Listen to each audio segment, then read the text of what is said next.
রাহিম।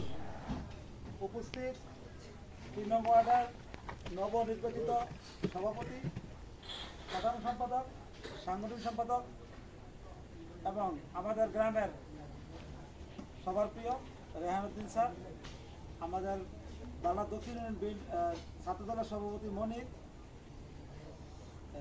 আলী হোসেন ভাই, দুলাল মেম্বার, ফারুক ভাই, এই গ্রামের সকল ছোট বড় মুরব্বী, আমার কাকা চাচা ভাইয়েরা, সবার প্রতি আমার সালাম, আসসালামু আলাইকুম। আজকে আপনাদের মাঝে আমি দাঁড়িয়েছি, ডাক দিয়েছি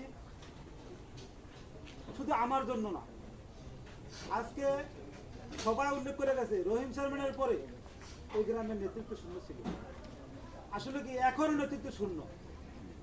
আজকে আমি যে প্রার্থী হয়েছি, যদি এই ইউনিয়নবাসী মনে করে মনির এই পদের জন্য ঠিক সে দায়িত্ব পালন করতে পারবে, তাহলে আপনারা সাড়া দিবেন। এর মধ্যে আমি একটু কথা বলে যাই।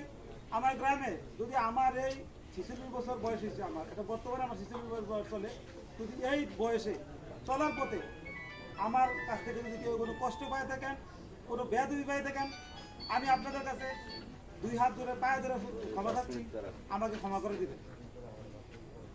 আর বিশেষ হলো আমি রাজনীতির সাথে সম্পৃক্ত 1996 সাল থেকে এই দলের সাথে সম্পৃক্ত।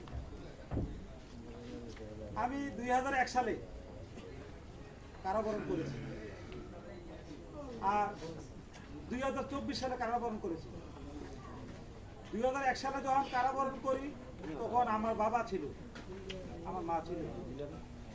আমার বাবা আমাকে দৈনিক একবার করে জেলখানার গেটে গেছে দেখতো। তখনকার দিনে টিকিটটা ছিল 300 টাকা। দৈনিক আমার আত্মীয় স্বজন, এলাকাবাসী যারা আছে সবাই গিয়া আমার জন্য অনেক এই গ্রামে মিছিল মিটিং ইয়ে করছে। 2001 সালের জেলটা আর 2024 সালে যখন আমি জেলে গেছি, আপনারা চিন্তা করতে পারবেন না। আমি যখন প্রথম দিন জেলখানা গিয়ে ঘুমাই, আমি সারা রাত্র ঘুমাইতে পারি নাই।